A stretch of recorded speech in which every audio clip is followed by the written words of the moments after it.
Hello, welcome to Watan al-Karama News Channel. It is 9 p.m. our time for top stories, and we start with latest developments in the Libyan state.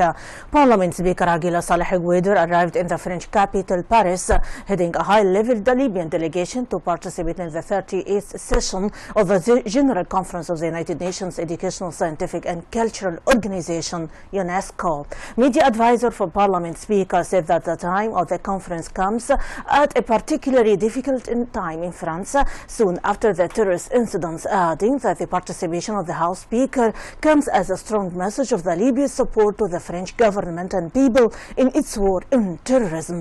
He stressed that the conference will discuss the reports of the organization activities and issues of politics and public programs, in addition to the election of members of the Executive Council and the membership of committees and council.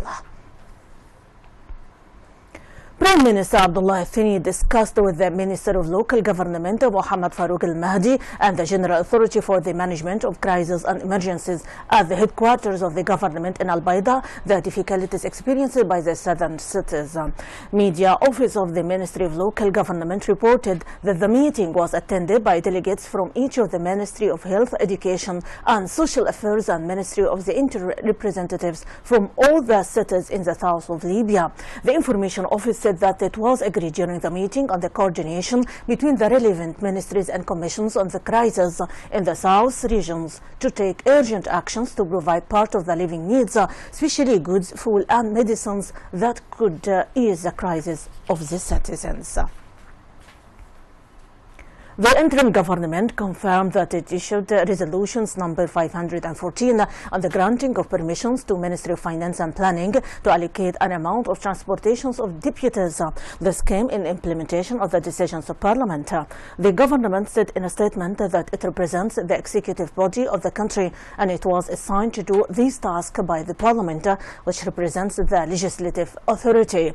It added that couldn't prevent the implementation, otherwise it will come under penalty of law, because it's an executive entity which has to implement laws and decisions of the legislative authority.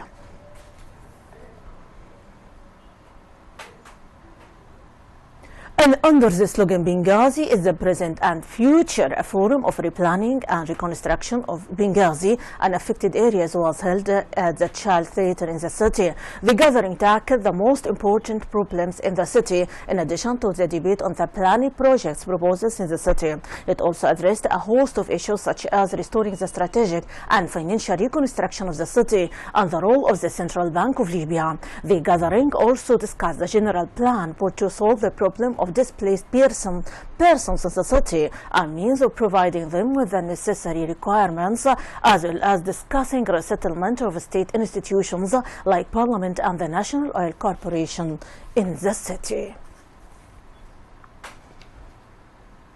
And still in Libya, official spokesman for interim governments Hatem Al-Arabi said that the cabinet today granted permission to the Ministry of Finance and Planning to allocate an amount of 15 million Libyan dinars in the form of a winter subsidy for the displaced Libyan families in public places in the city of Benghazi.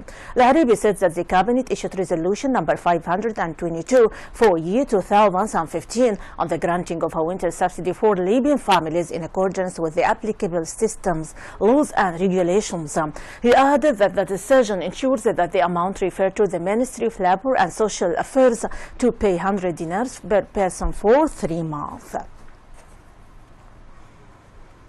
Parliament member Saleh Galama confirmed the news of the release of 4 truck drivers who were kidnapped by an armed group about a month ago as they passing in the link road between Al Aranib and Al Gatroun, south of Libya. According to the Parliament member Galama, the 4 drivers are Salim Ibrahim Al Khalifa and Yusuf Ali Ramadan, 2 of the Al Gwalish population, and Sarah Imran and Salah Imran Muhammad Al Haddad from Nisma city populations, in addition to Al-Ajili Al-Mughayribi, one of the Slatins population. Fierce clashes erupted in Yemen's ties today as loyalists of President Abdrabbu Mansour Hadi launched an offensive aimed at ending the siege imposed by the Iran-backed Houthis, who control the entryways into the strategic city. Taiz, Yemen's third largest city, and has been the scene of violent clashes in recent weeks as Hadi's troops battled Houthi forces for control of the city. The city is divided, with pro-Hadi troops controlling some parts and Houthi forces controlling others. All entryways into and out of the city have been under Houthi control for months. The Houthis have been accused of holding the entire city and its civilian population under siege, prohibiting the free flow of desperately needed food items and medicines. Abu Hadi field commander said that today's offensive marks a turning point in the fight for the city. The United States will make it easier to share planning, information and intelligence with France after the Paris attacks, the Pentagon said today. In the wake of the recent attacks on France, we stand strong and firm with our oldest ally, which is why the U.S. and France has decided to bolster out intelligence sharing, Pentagon Press Secretary Peter Cook said in a statement. U.S. Secretary of Defense Ash Carter and Director of National Intelligence James Clapper have issued new instructions to U.S. military personnel to allow greater intelligence sharing, the Pentagon said. The terrorist Daesh group has claimed responsibility for Friday's attacks in Paris that killed 132 people. France is a member of the U.S.-led coalition waging airstrikes in Syria and Iraq against extremist Daesh group, sometimes known as terrorist Daesh group. Earlier today, President Barack Obama told a G20 summit in Turkey that France is already a strong counter-terrorism partner, and today we are announcing a new agreement.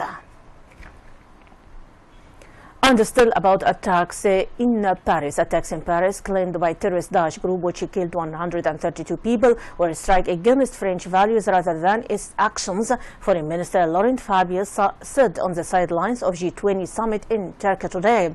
Contrary to what is said, the terrorist Daesh group are not hitting us for what we are doing, but for what we are, meaning people who don't accept their ideology and their domination. Fabius told a news conference in the southwestern Turkish town of Pelika. Fabius added that is why the whole world feels I think that it could happen to them, and that's why there are so many expressions of solidarity which have taken a spectacular shape. World leaders vow tighter border controls, more intelligence sharing, and a crackdown on terrorist financing after the Paris attacks, but there was little signs at the summit on Monday of a dramatic shift in strategic against terrorist Daesh in Syria. Syria's war has also spawned Europe's largest migration flows since World War II, and global leaders pledged to work to resolve crisis that has seen millions of people displaced. In a diplomatic coup for host Turkey and Europe, the G20 recognized the crisis as a global concern with major political and economic consequences. My audience, that is the wrap-up of our top stories for today. For much more, you can check our website www.watalkarama.tv. Thanks very much for being with us. My greeting, Rانيا البليدى.